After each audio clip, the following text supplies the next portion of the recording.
Today I've got something a little bit different. I'm going to try this Airstone 10-year-old single malt Scotch whisky. It is supposed to be the richer and smokier example of their range. Now, I tried the Sea Cask about a year ago, and you can check out my whisky playlist for that review. And that's supposed to be the lighter and more easily accessible and easy to drink version of their product line. So the question is, does this whisky, which is supposed to be smokier and more flavourful, does that actually work? Or is the Sea Cask better? Especially around $64 on sale, does this actually stack up and does it work? Well, I'm really eager to find out the answer to that question. So let's get into it. My name is Maximo and this is Tipples'n'Treats.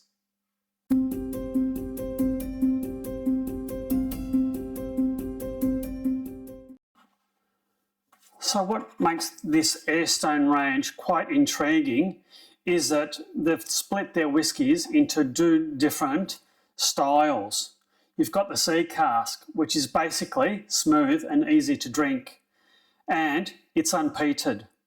It's also matured in coastal warehouses. So you've got the spray and the taste of the sea, hence the term Sea Cask. And then you've got this one, and that's the opposite of the Sea Cask. It is the Land Cask, and it's matured inland and peated. So it's designed to be richer, smokier, and a bit more robust and a bit more flavourful. So really, this isn't just a different bottle, and it's a shame that I haven't got the Sea Cask to actually do a direct comparison with, because I finished that a long time ago. So really, this isn't like it's a different bottle. It's like they're almost targeting two completely separate clientele of whiskey drinkers. If you like lighter, easier to drink whiskies, maybe the Sea Cask might be for you. But if you're into more robust, smokier, and whiskies with a bit of punch, well, this is hopefully where the Land Cask will shine. So let's see if this actually delivers on its promise. Fairly plain looking box, and on it aged 10 years and rich and smoky. It's 40% alcohol by volume.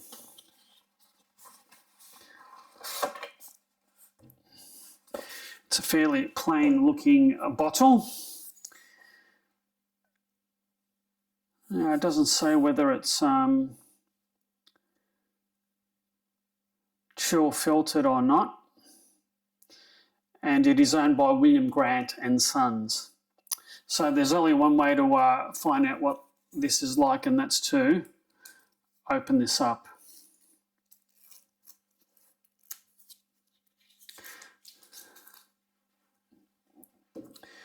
All right, let's go. Oh, very nice, satisfying little pop of the bottle. Now for the pour. It's actually a nice, rich colour. And that is a very satisfying glug of the bottle, if I say so myself.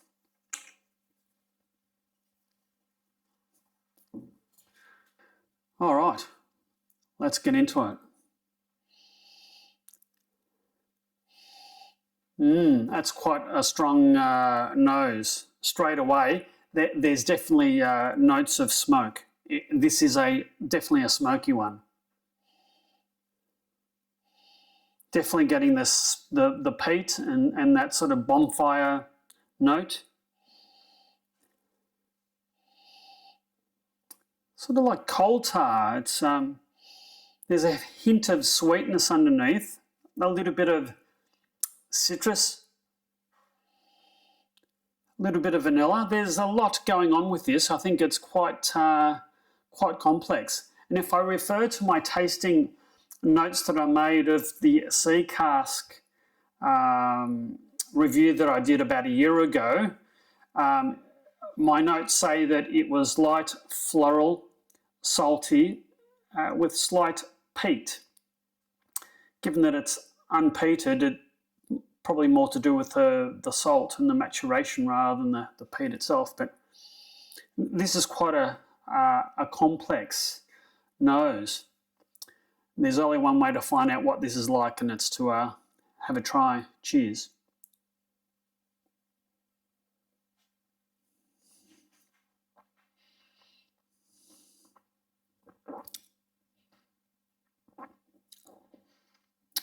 My. A lot going on with this. I would say it's quite smooth and creamy at the front of the palate. Then the smoke hits, and the smoke continues for quite a long time. I'd say there's hints of brown sugar or maybe caramel. Hints of a little bit of fruit coming through. It is quite peaty, but not like hit me in the head with a sledgehammer sort of peat. It's quite well rounded. I'm still getting the smoke, and I have to have some more of this.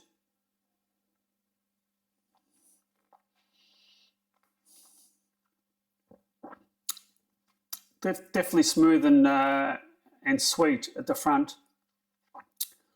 It sort of stays sweet in the mid palate, and it turns slightly astringent at the finish. It's actually quite nice. It's probably nicer and more well balanced than I thought this would be. Now, if I go back to my notes in regards to the Sea Cask, I said it was nice, well balanced, smooth and creamy, with some spice. Mid-rear palate was delicate, and it was complex, and this is certainly complex. There's a fair bit going on with this. This is quite nice. It's just nicely balanced, the peat with the creaminess and the sweetness.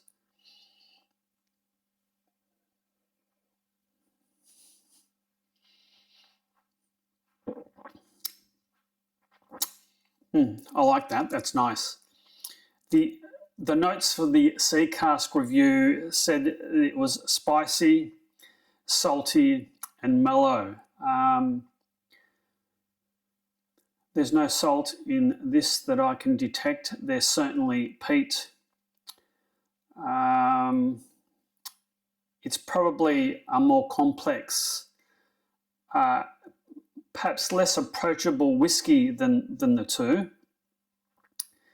Now, I've got to try with this with ice and see what difference that makes.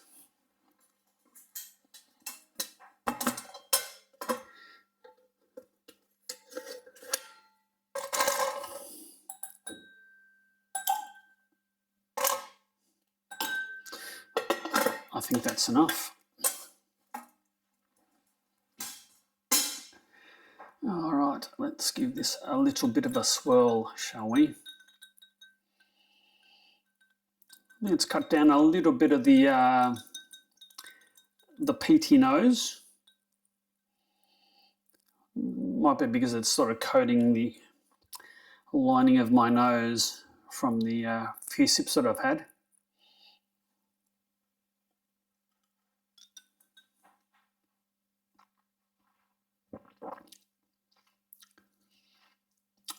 It's still creamy. I think it's cut down the sweetness a bit. And I think the ice has brought out the peat just a little bit more. It certainly it hasn't changed it a lot. I think it's changed it at the front of the palate. If anything, the mid and back of the palate and the finish are similar. I think it's maybe cut down the sweetness and cut down the creaminess a little bit and brought the peat to the fore. Interesting.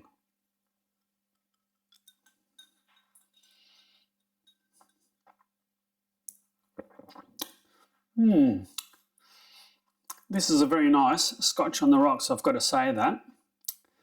So, thinking back to the Sea Cask, what do you think's better? What do I think is better? Honestly, I think it depends on what you like. I think so much of whiskey drinking is down to one's individual palate likes and dislikes. If you want something smooth and easy to drink, much more approachable, and if you're perhaps a novice Scotch drinker, I think the Sea Cask would be the safer choice. It's probably nicer. It's quite well rounded, and it's certainly not disagreeable in any sense. But if you're after a budget smoky whiskey with a bit of character, this Land Cask actually delivers pretty well, I think, especially for the price, 64 Australian dollars on sale, and it's usually 77 Australian dollars on sale. That's 45 US dollars. That's quite agreeable with me. And just a little bit about the distillery, which I haven't covered before. It's produced at Ailsa Bay Distillery in the lowlands. It's just south of Glasgow, and I'll leave a map maybe here or here to show you where that is. And we'll probably be passing through Glasgow in a couple of months, so you never know, I might find myself in that area of Scotland in the not too distant future. And I'll certainly be doing some reviews from Scotland.